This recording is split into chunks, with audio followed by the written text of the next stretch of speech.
En esta sección vamos a ver lo que ocurrió en el siglo XX después de la Segunda Guerra Mundial, y para entender mucho de lo que pasó después de la Segunda Guerra Mundial tenemos que entender lo que fue la Guerra Fría. La Guerra Fría fue un periodo de tensión global entre Estados Unidos y la Unión Soviética entre 1947 y 1991, que marca la segunda mitad del siglo XX. Básicamente, casi toda la segunda mitad del siglo XX está de una manera u otra relacionada con la Guerra Fría. La Guerra Fría incluye guerras como Corea y Vietnam y revoluciones comunistas como China y Cuba. La Guerra Fría llega a su punto más delicado en 1962 con la crisis de misiles de Cuba. ¿Y qué es lo que pasa en la crisis de misiles de Cuba? Pues que la Unión Soviética lleva misiles nucleares a la isla de Cuba con el permiso del gobierno comunista de Fidel Castro. Esto hace que Estados Unidos y la Unión Soviética se amenacen mutuamente con hacer guerra nuclear, y estuvieron muy cerca de que pasara. Entonces, por eso es que este es el punto más delicado de la Guerra Fría. La Guerra Fría termina con la caída de la Unión Soviética en 1991. Acuérdense de esta fecha, 1991, y otra fecha importante es 1989, que es cuando cae el muro de Berlín. Eso lo vamos a ver poco más adelante. La Guerra Fría se caracteriza por el uso de propaganda y carrera armamentista nuclear. Es decir, tanto Estados Unidos como los países que se alinean con Estados Unidos y la Unión Soviética y los países que se alinean con la Unión Soviética usan propaganda para atacarse mutuamente y empiezan a producir armas nucleares para tenerse amenazados mutuamente también. ¿Se acuerdan de la paz armada que ocurrió antes de la Primera Guerra Mundial? Bueno, la Guerra Fría es algo parecido. Empiezan Estados Unidos y la Unión Soviética a desarrollar un montón de armas nucleares para tenerse amenazados mutuamente y empiezan a atacarse con propaganda a nivel visible, y luego por abajo del agua empiezan a apoyar a diferentes países para hacer revoluciones y contrarrevoluciones. Eso es, por ejemplo, el caso de la guerra de Vietnam o la de Corea. En América Latina, la Guerra Fría se caracteriza por la imposición de gobiernos represores y dictaduras de derecha, y por la dictadura comunista de Cuba. Hubo dictaduras de los dos lados, tanto del lado comunista como del lado capitalista. Prácticamente todos los hechos principales de la segunda mitad del siglo XX tienen alguna conexión con la Guerra Fría en menor o mayor medida. Por ejemplo, la razón por la cual Estados Unidos llega a la Luna en 1969 fue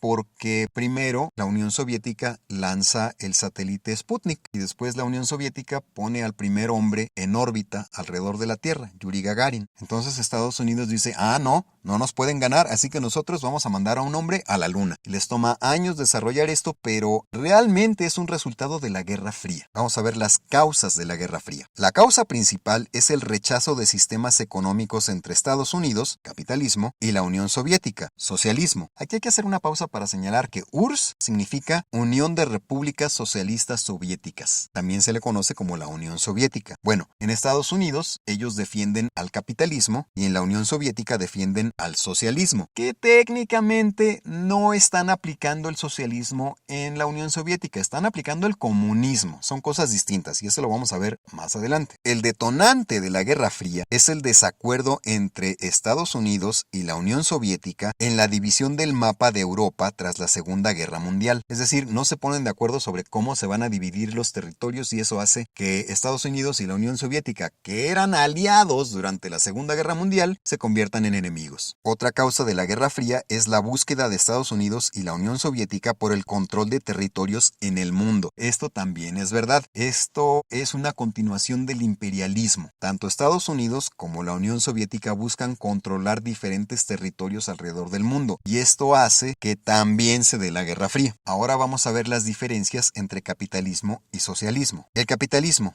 es un sistema económico basado en la explotación del trabajo asalariado y propiedad privada. El socialismo es un sistema económico de organización colectiva estatal de los medios de producción que busca eliminar las clases sociales. ¿Qué quiere decir esto? Que el gobierno organiza a la economía con la idea de que no haya pobres o de que no haya riqueza extrema. El comunismo es un sistema de gobierno basado en el control absoluto de la economía por el Estado. En el socialismo puede haber flexibilidad, puede permitirse que haya comercio, que haya pequeños productores individuales que no tengan que estar controlados por el Estado, pero en el comunismo no se permite nada de capitalismo. Esa es la diferencia. En el socialismo hay flexibilidad, en el comunismo no. Y hasta la fecha existe confusión entre lo que es socialismo y comunismo porque la Unión Soviética se autoproclamó Unión de Repúblicas Socialistas Soviéticas. Es decir, se autoproclamaban socialistas cuando en realidad eran comunistas. Y hasta la fecha sigue esa confusión porque se cree, por ejemplo, que el socialismo es lo que pasa en Cuba. No, en Cuba no hay socialismo, en Cuba hay comunismo, que no es lo mismo. El socialismo en realidad quiere decir que si bien el Estado es el que organiza la economía, también puede haber propiedad privada, también puede haber comerciantes que hacen productos, los venden, tienen ganancias, pero finalmente el Estado es el que pone las reglas para que esto pueda ocurrir. En el comunismo no hay propiedad privada y el Estado es el que controla todo, sin que haya flexibilidad. También existe la economía mixta. La economía mixta permite el capitalismo, pero el Estado da seguridad social y reglas contra abusos. Hay países del norte de Europa que se consideran socialistas, pero en realidad tienen una economía mixta, que permite el capitalismo, pero pone reglas contra los abusos del capitalismo y además da seguridad social. A esta economía mixta, hoy en día es a lo que se le puede considerar como socialismo. Vamos a ver ahora la línea de tiempo de la Guerra Fría. Como siempre, dibújenla en una hoja de papel, pónganle nombres, fechas y recuerden qué pasó primero y qué pasó después. Primero, en 1947, esto es después de la Segunda Guerra Mundial, se origina la doctrina Truman para contener al comunismo. La doctrina Truman era una política del entonces presidente de Estados Unidos, Harry Truman, que buscaba impedir el crecimiento del comunismo en Europa. En 1949 ocurre la creación de la OTAN. La OTAN es la Organización del Tratado del Atlántico Norte, es decir, de los países que están pegados al Océano Atlántico en el norte. ¿Por qué? Pues porque África también está en el Océano Atlántico, pero estos eran nada más países europeos. ¿Cuál es el detalle con esto? Que la Unión Soviética no está en el Atlántico. Entonces la Unión Soviética está excluida de la OTAN y eso hace que se haga aún más fuerte la Guerra Fría. De 1950 a 1953 ocurre la Guerra de Corea, que técnicamente era una guerra en la que Estados Unidos y la Unión Soviética se estaban enfrentando por medio de un conflicto que estaba ocurriendo en Corea. De 1955 a 1975 ocurre la Guerra de Vietnam. Lo mismo que la Guerra de Corea, se está enfrentando Estados Unidos contra la Unión Soviética, pero por medio de un conflicto que está ocurriendo en Vietnam. De 1961 a 1989 existió el Muro de Berlín. El Muro de Berlín fue un muro que ponen las autoridades del lado controlado por la Unión Soviética en Berlín. Después de la Guerra Mundial, Estados Unidos y la Unión Soviética se reparten, entre comillas, los territorios de Alemania, y uno de los territorios que se reparten son la capital, Berlín. La mitad queda bajo el control de Estados Unidos y la otra mitad queda bajo el control de la Unión Soviética. Bueno, pues como mucha gente se estaba yendo del lado soviético al lado capitalista, entonces las autoridades soviéticas en Berlín construyen este muro para que nadie se pueda ir. Y mucha gente intenta irse y los matan si intentan irse. Y es hasta 1989 que el muro finalmente cae. Y cae en realidad por un error burocrático. No fue algo espectacular, pero una vez que empezó la gente a cruzar esa frontera, lo empezaron a tirar, lo empezaron a derrumbar. Y ese fue, en cierta forma, el inicio de la caída de la Unión Soviética. Acuérdense de esa fecha, 1989, porque ahí fue cuando cayó el muro de Berlín. 1962 ocurre la crisis de misiles de Cuba, que como vimos al principio, la Unión Soviética lleva misiles nucleares a la isla de Cuba. Estados Unidos se da cuenta de que están ahí esos misiles y le exigen a la Unión Soviética que se los lleven, lo cual genera un conflicto entre Estados Unidos y la Unión Soviética que estuvo muy cerca de detonar una guerra nuclear que hubiera arrasado con muchísima gente, no solo en Estados Unidos, en Cuba y en la Unión Soviética, sino también en otros países vecinos de ambos, de Estados Unidos y de la Unión Soviética. Afortunadamente no pasó nada. Después, y aquí vamos a hacer una pequeña desviación, de 1979 a 1989 ocurre la guerra de Afganistán contra la Unión Soviética. Esa guerra de Afganistán contra la Unión Soviética fue el Vietnam de la Unión Soviética. La Unión Soviética trata de controlar a Afganistán. Afganistán no se deja, es apoyado por Estados Unidos y finalmente la Unión Soviética pues se tiene que retirar. En Vietnam pasó algo parecido. solo que el que invadió a Vietnam fue Estados Unidos y Vietnam estuvo apoyado por la Unión Soviética hasta que llegó un punto en el que Estados Unidos pues se tuvo que ir. Bueno, lo mismo pasó en Afganistán con la Unión Soviética. Y finalmente, en 1991 se desintegra la Unión Soviética por varios factores, que no tenían suficiente dinero, que habían perdido mucha fuerza después de la guerra de Afganistán, etc. Pero el caso es que en 1991 se desintegra la Unión Soviética y todos los países que eran parte de la Unión Soviética pues se convierten en países independientes, con sus propios gobiernos, ya sin tener que obedecer a un gobierno central. De nuevo, las dos fechas que son importantes para marcar el final de la Guerra Fría son 1989, que es cuando cayó el muro de Berlín, y 1991, que es cuando se desintegró finalmente la Unión Soviética. También es importante recordar 1962, que es cuando ocurrió la crisis de misiles de Cuba. Y esto es a grandes rasgos la línea de tiempo de la Guerra Fría. Ahora vamos a ver lo que es el conflicto entre Israel y Palestina. Este es otro de los hechos más polémicos del siglo XX y hasta la fecha continúa este conflicto entre Israel y Palestina. No tiene tanto que ver con la Guerra Fría, es algo que ocurre como consecuencia de la Segunda Guerra Mundial, pero también es una de las cosas que marca a la segunda mitad del siglo XX y que, insisto, hasta la fecha sigue siendo un conflicto que está ocurriendo en el mundo. El conflicto entre Israel y Palestina es un conflicto entre personas de origen árabe y personas de origen judío por el control de territorios en Israel, lo que hoy es el país de Israel. Se origina tras la creación del Estado de Israel en 1948 en los territorios conocidos como Palestina. La representación judía en Israel declara la independencia de Israel en 1948, detonando un conflicto con los países árabes que continúa hasta la fecha. Era lo que les había dicho, ese conflicto sigue ocurriendo. Ahora, nada más para darles un poco más de detalles de cómo es que ocurre esto. Luego de la Segunda Guerra Mundial, muchas personas de origen judío deciden que quieren formar un país para los judíos. ¿Por qué? Pues porque acababan de sufrir el Holocausto. Entonces, lo que deciden es fundar este país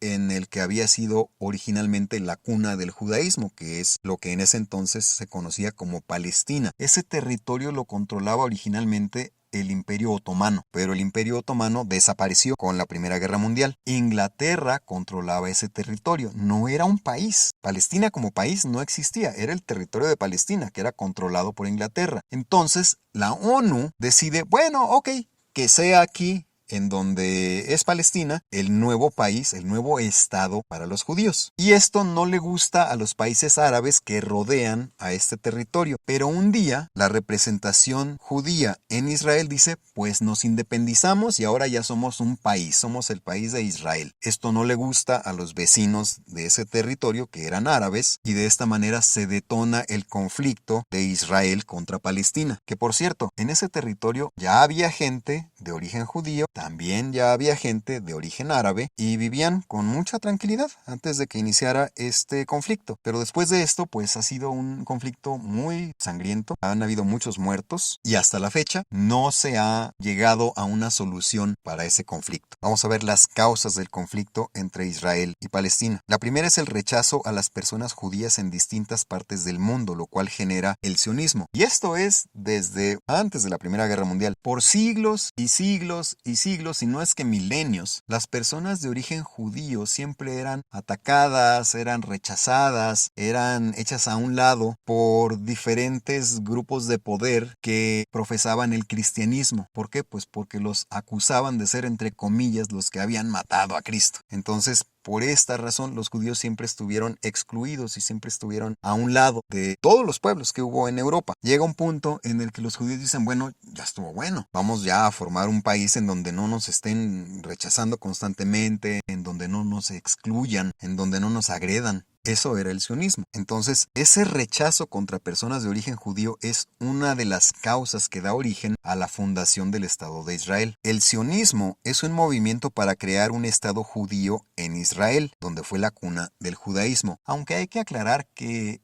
originalmente el sionismo también había considerado otras partes del mundo para que fueran un estado judío, pero finalmente se deciden por Israel para que sea el estado judío. Otra causa del conflicto es la propuesta de la ONU para crear el Estado de Israel en Palestina en 1947. Era lo que les decía, después de la Segunda Guerra Mundial, la ONU, que fue creado como consecuencia de la Segunda Guerra Mundial, propone que el Estado de Israel sea en lo que se conocía como Palestina. Otra causa más es el rechazo al sionismo por parte de personas árabes que ya vivían en Palestina. Pues sí, ya había gente árabe viviendo en Palestina, y cuando de repente les dicen, no, ahora vamos a hacer un país que se va a llamar Israel, pues no les gustó. Y empieza a haber un conflicto entre personas de origen árabe y personas de origen judío, que, insisto, hasta la fecha continúa. Pero digamos que el mayor detonante del conflicto entre Israel y Palestina fue la independencia de Israel en 1948. Mientras no se había declarado que Israel iba a ser un estado independiente, no había realmente un conflicto fuerte entre los estados de origen árabe contra Israel. Y al final este conflicto es por el control de los territorios de Israel. Y en las guías tanto de Comipems como de Ceneval hay preguntas sobre el conflicto entre Israel y Palestina. Y la respuesta correcta a esas preguntas es que es un conflicto por control de territorios. Vamos a ver ahora un poco sobre globalización, que digamos que es el tema que domina el final del siglo XX y el principio del siglo XXI. La globalización es un método de mercado en el cual productos y servicios son fabricados y consumidos por diferentes países entre sí. Básicamente, al final del siglo XX ya no hay Unión Soviética, ya no hay Guerra Fría. Ahora ya los países del mundo se dedican a fabricar productos en donde hay mano de obra barata y venderlos en el resto del mundo. Eso es la globalización. La globalización busca explotar mano de obra barata para manufactura y vender productos y servicios a personas de diferentes países. La globalización ocurre tras la caída de la Unión Soviética en 1991. Pues sí, ya no hay Guerra Fría. Ahora ya los países con sistemas económicos capitalistas pueden decirle a otros países, ¿qué te parece si pongo aquí una fábrica y le doy empleo a personas con un salario pues bajo? Perfecto, porque necesitamos empleos. Entonces los productos que se fabrican ahí se venden en otras partes del mundo. Esa es la globalización. Antes de la globalización, los productos se hacían y vendían prácticamente en un solo lugar con un poco de comercio internacional. Pero con la globalización, ahora los productos se hacen en un país y se venden alrededor del mundo. Y muchas veces esos productos son hechos por empresas que no son del país donde se manufacturan los productos. La globalización rompe con el tradicionalismo y con el proteccionismo. Esto es algo que se menciona en las guías de Comipems. Básicamente, el tradicionalismo quiere decir nosotros vamos a hacer las cosas como siempre las hemos hecho en este lugar. Y vamos a proteger a nuestro país de otros países que puedan poner en riesgo nuestras tradiciones o que puedan poner en riesgo nuestras economías o a nuestros productos o a nuestros productores. Entonces, muchas veces se ponían impuestos para productos que venían de otros países. Con la globalización, esos impuestos se han ido reduciendo. Los tratados de libre comercio, por ejemplo, son parte de la globalización, que permite el comercio entre varios países sin que haya proteccionismo. Todavía hay proteccionismos en varias partes del mundo, pero se han ido relajando poco a poco. Estamos marcando aquí en rojo esto de que la globalización rompe con el tradicionalismo y el proteccionismo, porque sí es algo que se menciona en las guías de Comipems. Todo esto es parte de la globalización, pero esto de que rompe con el tradicionalismo y el proteccionismo, pues es lo que se menciona específicamente en las guías de Comipems. Y que por cierto, en las guías de Ceneval también se menciona a la globalización, entonces es importante saberlo, aunque no vayan a tomar el examen de Comipems y vayan a tomar el de Ceneval. Vamos a ver algunos de los factores de la globalización. Por ejemplo, el libre comercio mundial. Esto es uno de los factores que hace posible a la globalización, que pueda haber comercio entre diferentes países del mundo. Las empresas multinacionales, es decir, son empresas que operan en varias partes del mundo o en varios países del mundo. Las privatizaciones masivas son también factores de la globalización. En la última parte del siglo XX, en los años 80, años 90, en varias partes del mundo empiezan a ocurrir privatizaciones masivas de empresas que antes eran controladas por los gobiernos. Esto ocurre particularmente en Rusia, ocurre también en México, ocurre en varias partes del mundo. Y esta privatización masiva de empresas que antes eran del Estado hace que se pueda acelerar a la globalización. Y marcamos en rojo a estos factores de la globalización porque vienen estos factores en una de las preguntas de las guías de Comipems. También pueden venir en las guías de Ceneval. Entonces, pónganle atención a esto. Ahora vamos a ver factores de pobreza en el mundo que también tiene que ver con el siglo XX. Por ejemplo, los factores sociales, como la sobrepoblación, la falta de educación y la falta de oportunidades. Y también hay un factor económico, que es la mala distribución de la riqueza. Estos dos factores, el factor social, como la sobrepoblación, la falta de educación y oportunidades, y el factor económico,